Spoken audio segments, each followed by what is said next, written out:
Assalamualaikum warahmatullahi wabarakatuh. Perkenalkan, nama saya Taufik Widodo. Saya dari SMK Pemkab Ponorogo, peserta PTG Angkatan 2 2020 dari Universitas Negeri Malang. Terima kasih. Assalamualaikum warahmatullahi wabarakatuh.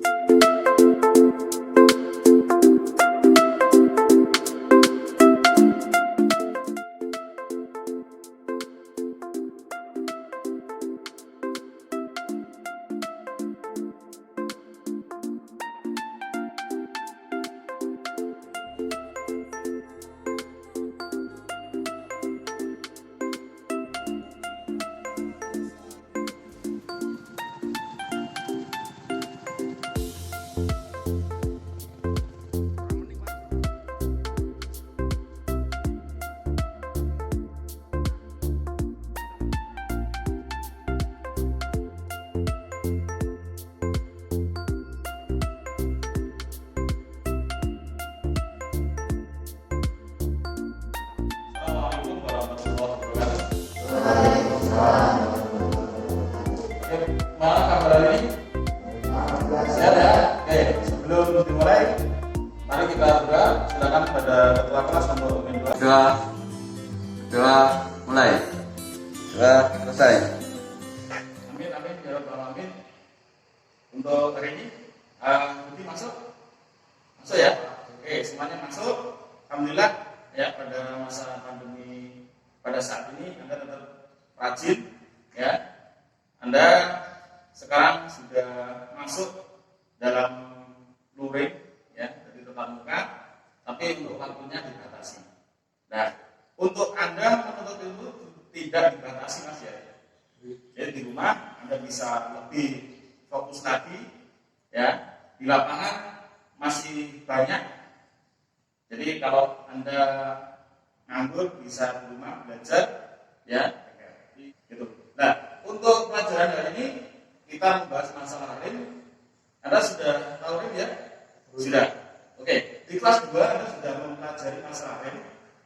Nah, lebih baiknya ya untuk menguatkan dari Anda, silakan disaksikan pada video berikut. Silakan diperhatikan untuk materinya. Dengan sistem pengereman yang sangat efisien. Pengereman sangat efisien sehingga kendaraan Anda bisa berhenti dengan aman dalam sepersekian detik dalam keadaan darurat. Anda menarik tuas, kemudian minyak rem dekat tuas dikompresi. Melalui saluran rem, cairan terkompresi ini terhubung langsung ke bantalan rem sehingga bantalan rem diaktifkan. Sistem pengereman yang baru saja Anda lihat ini dikembangkan selama 5 dekade terakhir dalam penelitian dan pengalaman praktik.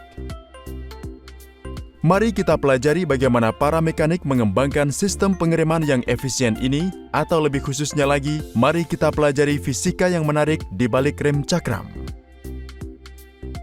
Anda mungkin bertanya-tanya bagaimana daya kecil yang dihasilkan oleh tangan Anda pada tuas rem sudah cukup untuk menghentikan roda sepeda motor.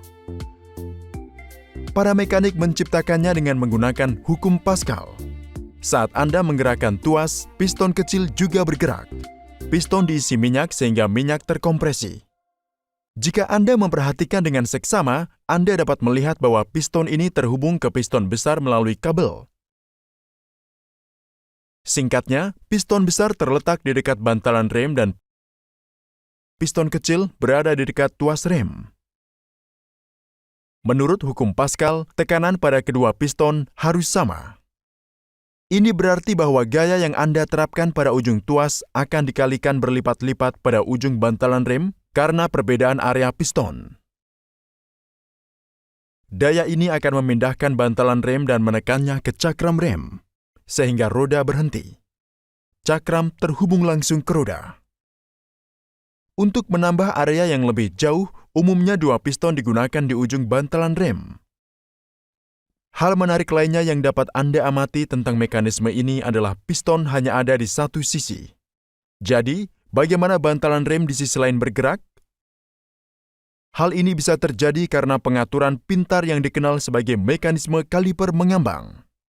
Perlu dicatat, bahwa bagian terbesar dari mekanisme ini yaitu kaliper tidak statis di satu tempat, melainkan bebas untuk bergerak secara linier. Dukungan kaliper terpasang pada sepeda motor. Anda dapat melihat bagaimana kaliper bergerak di sepanjang bagian yang statis ini. Ini berarti ketika tekanan menumpuk di dalam silinder, kaliper mengambang juga akan bergerak berlawanan dengan gerakan piston. Sepatu rem lainnya terpasang langsung ke kaliper mengambang, sehingga tindakan pengereman akan terjadi dari kedua sisi secara bersamaan. Karena gesekan antara cakram dan bantalan rem, maka akan dihasilkan panas, dan cakram menjadi sangat panas.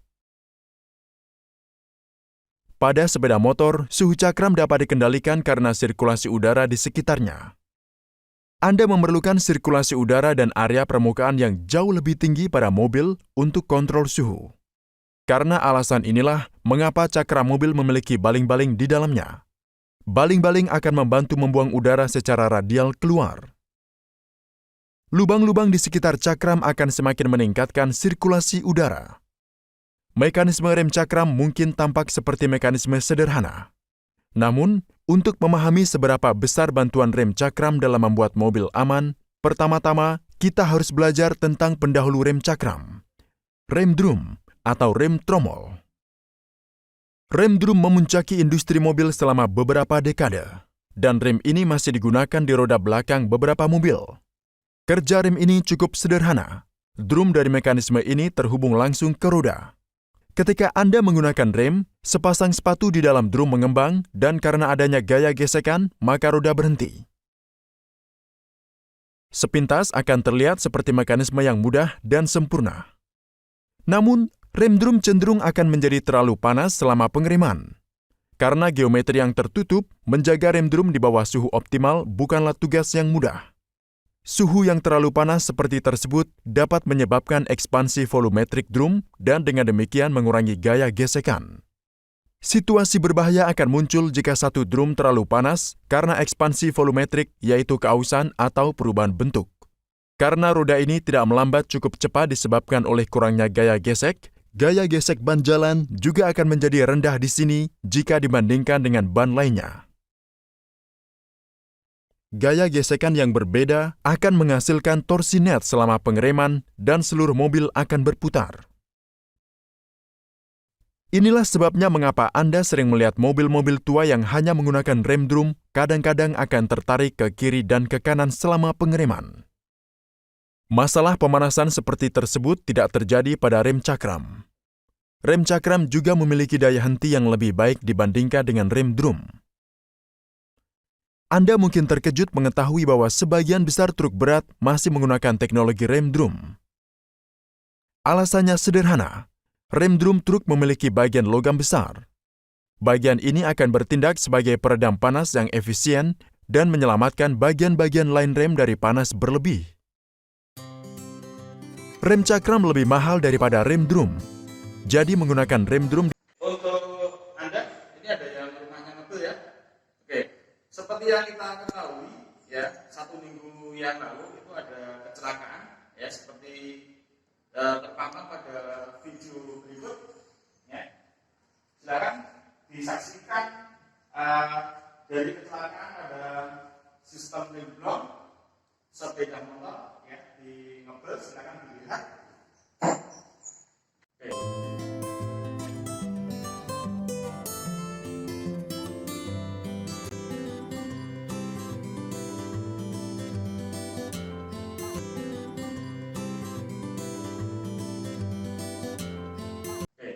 Sudah ya? Nah, seperti itu, apakah Anda bisa menganalisa kerusakan apakah ya pada rem tersebut? Ya, silakan. Ada yang bisa? Silakan. 1. Faktor jalan. 2. Faktor pengendara. 3. Faktor kerusakan rem. Oke, terima kasih. Jadi itu ya bisa disebabkan karena dari faktor jalan ya. Kalau jalan turunan itu biasanya ya kan harus menginjak namanya rem ya.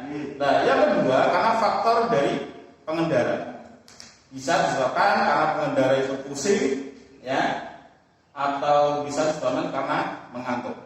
Jadi seperti itu. Yang ketiga, karena terjadi kerusakan pada rem. Ya, rem itu kalau keadaan posisi blong, ya, blong itu sudah tidak berfungsi. Jadi kalau tidak berfungsi menyebabkan kecelakaan, Mas. Bisa ya terbang atau jatuh ke jurang. Jadi seperti kecelakaan kemarin karena sudah disiarkan di televisi itu disebabkan karena dari rem yang tidak. Tujuan dari pembelajaran ini setelah membaca dan menggali informasi diharapkan peserta didik mampu 1. Menjelaskan dari fungsi rem hidrolis yang sesuai dengan teori yang benar. Nomor 2, menentukan kerusakan master silinder rem hidrolis yang sesuai dengan teori yang benar. Nomor 3, menentukan kerusakan kaliper rem hidrolis yang sesuai dengan teori yang benar. Nomor 4, menentukan kerusakan kampas rem hidrolis yang sesuai dengan yang benar. Yang terakhir, menentukan kerusakan saluran rem hidrolis yang sesuai dengan teori yang benar.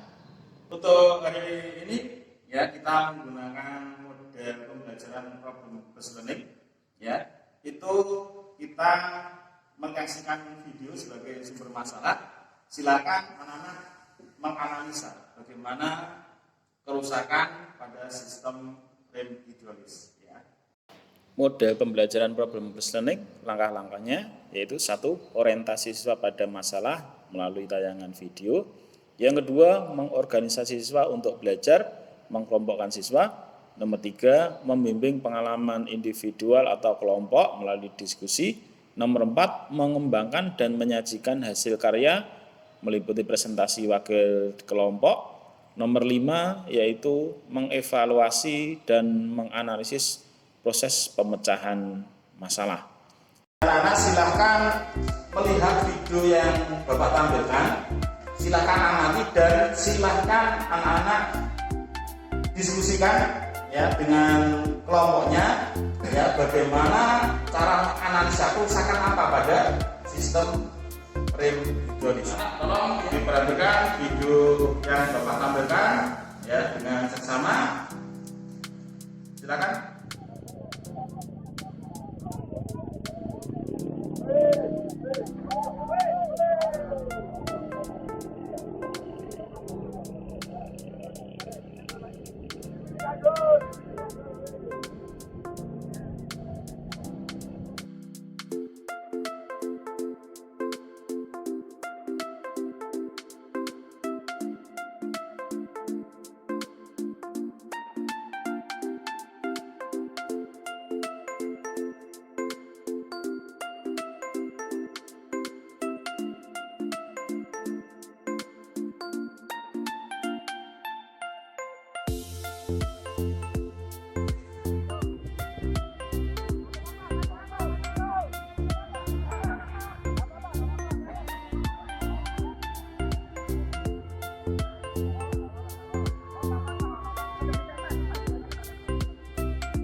Dari video Bapak ya, di sini anak-anak bisa melihat ya dari posisi rem blong ya ada kecelakaan yang disebabkan karena rem blong.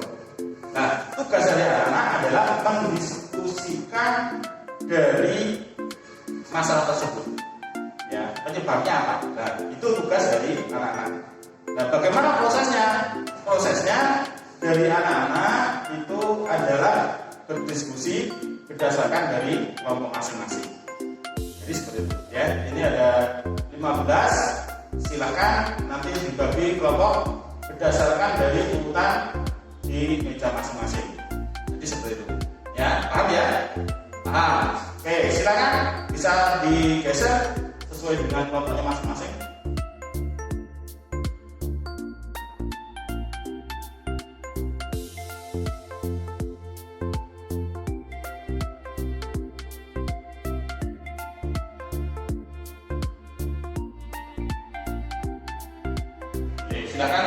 dari anak-anak bisa berdiskusi pemecahan masalah pada rem blok. Silakan dicari dulu di buku referensi, kita menggunakan modul Yamaha, silakan dicari. Setelah itu silakan berdiskusi, gitu ya. Oke. Teman-teman, mari kita berdiskusi memecahkan masalah rem blok. Menurut saya, rem blong disebabkan oleh kaliper, yaitu kebocoran pada seal piston. Karena kalau seal piston bocor, fluida akan keluar dan tidak terjadi penekanan. Menurut saya, rem blong disebabkan ada kerusakan pada saluran fluida, bisa selang pecah. Menurut saya, 1. Rem blong disebabkan oleh master silinder bagian seal karena kalau bocor tidak bisa menekan. Menurut saya, rem blong disebabkan ada udara di saluran fluida atau istilahnya masuk angin. Rem blong disebabkan karena terjadi kebocoran pada ring antara master silinder dengan selang hidrolik.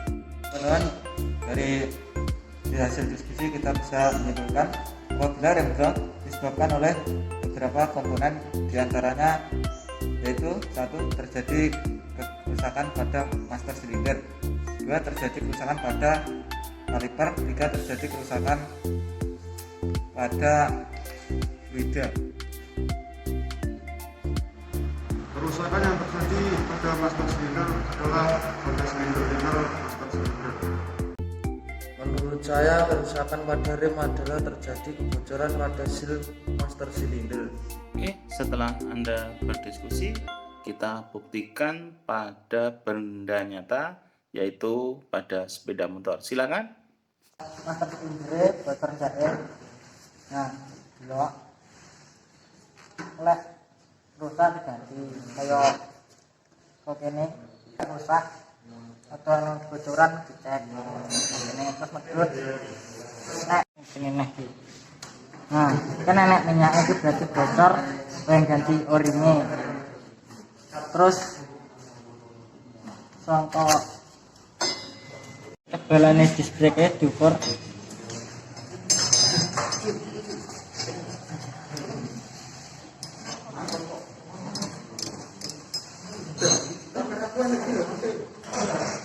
Nah, itu api, bandel jian, itu kena jahit. Terus sangka piringannya, kampas ini diukur. Lihat dulu, kasat mata itu saya ganti, bisa diukur.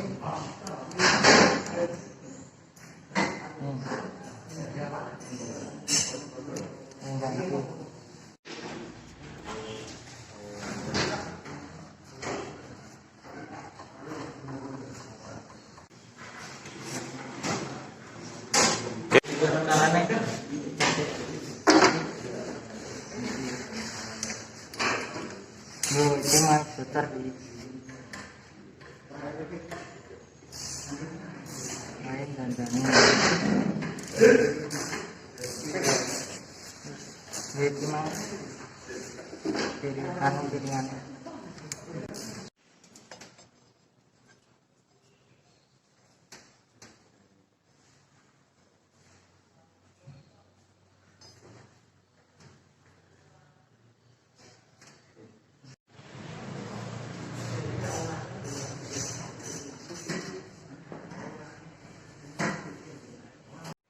Ya, semua sudah berdiskusi. Silakan dari hasil diskusi itu dimasukkan dari LKPD, ya, dimasukkan ke LKPD. Silakan semuanya bisa mengisi di LKPD yang sudah saya bagikan, ya, di sini, ya. Silakan.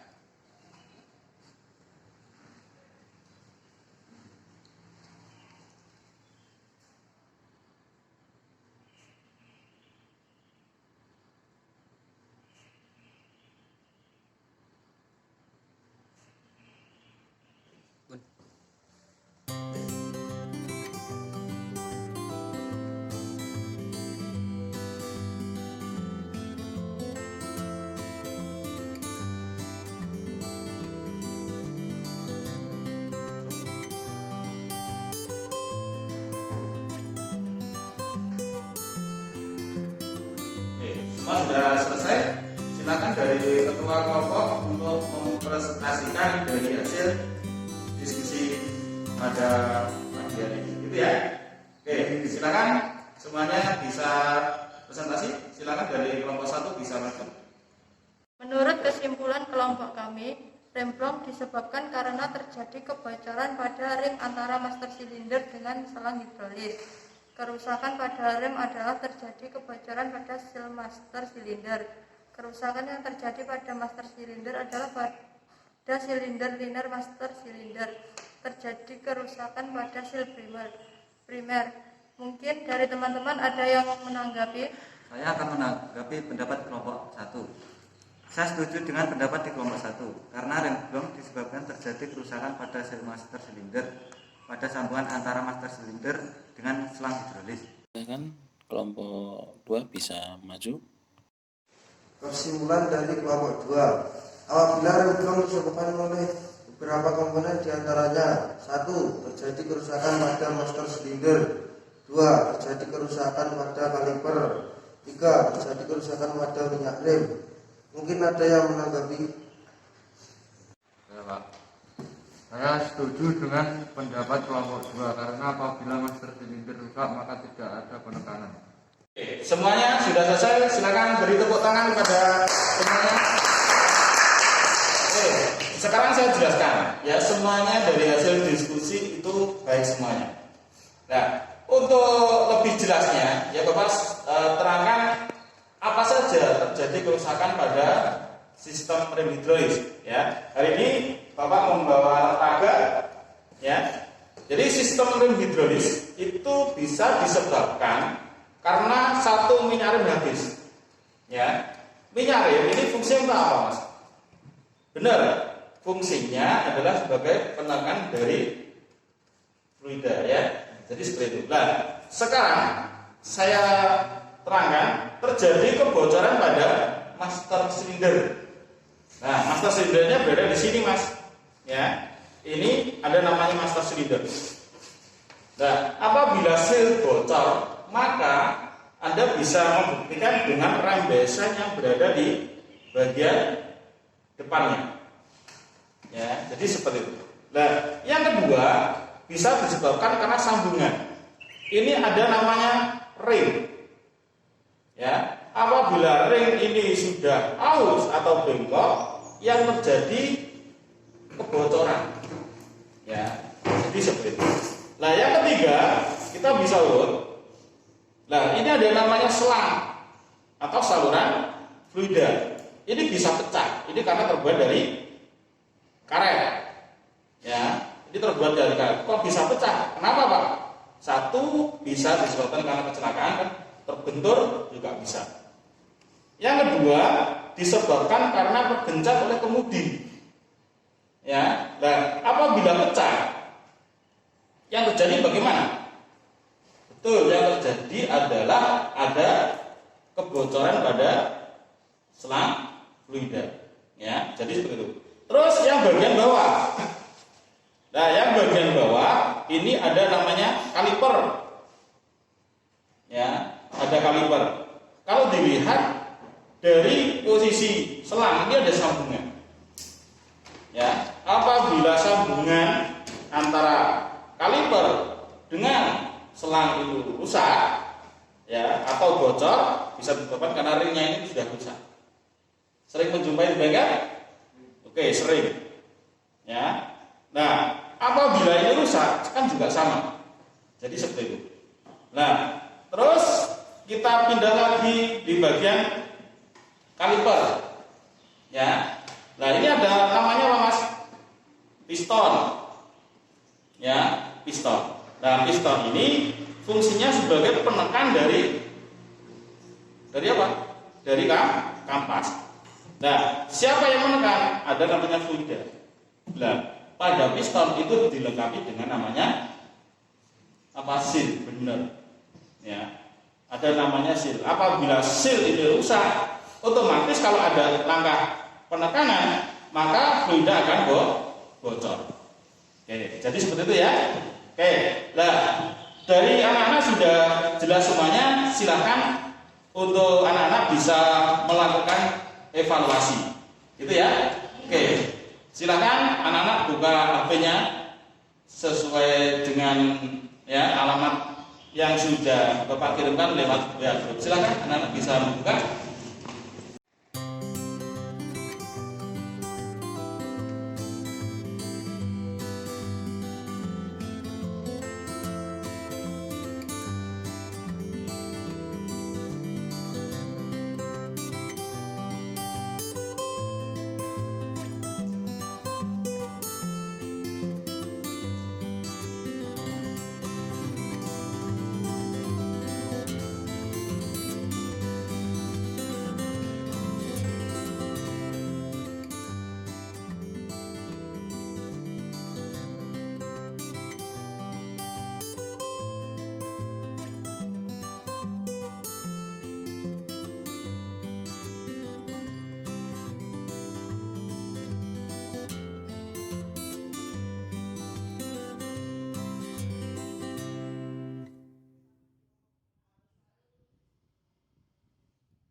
Semua sudah selesai? Ya, semua sudah masuk di dalam HP Bapak ya. Nanti silahkan semuanya sudah saya lihat semua sudah tuntas, nilainya di atas KKM ya. Jadi seperti itu. Oke, untuk hari ini mungkin dari anak bisa menyimpulkan dari hasil pelajaran pada pagi hari ini. Saya Pak, kesimpulan dari pelajaran hari ini, apabila remblong disebabkan oleh beberapa komponen diantaranya: 1. Terjadi kerusakan pada master silinder. 2. Terjadi kerusakan pada pipa kaliper. 3. Terjadi kerusakan. Jadi semuanya sudah bisa menyimpulkan ya dari hasil pelajaran pada pagi hari ini ya. Untuk tugas minggu depan, anak-anak silakan membuat video bagaimana cara membedding ya, cara membedding. Karena sudah pernah kepegang? Sudah ya, pernah membedding? Nah, itu sudah. Nah, tugas dari anak-anak silakan membuat video bagaimana cara membedding ya. Bisa dibantu oleh temannya, anak-anak mengerjakan ya. Dan silakan videonya bisa dikirim ke Bapak, dan yang menilai nanti bukan Bapak ya, tapi yang menilai adalah dari teman anak-anak sendiri ya. Jadi seperti itu. Jadi semuanya bisa merasakan ya bagaimana kalau cara yang bagus secara langsung, cara membedding yang benar. Jadi seperti itu. Oke, mungkin itu pelajaran pada pagi hari ini. Saya ingatkan pada anak-anak selalu gunakan masker ya, terus cuci tangan dan menjaga jarak. Karena apa? Ponorogo sekarang sudah memasuki zona oranye lagi ya, makanya harus selalu dijaga jaraknya ya, terus selalu menjaga kesehatan. Mungkin itu. Mari sebelum pulang kita berdoa kepada kepala kelas untuk menimba. Persiapan doa mulai.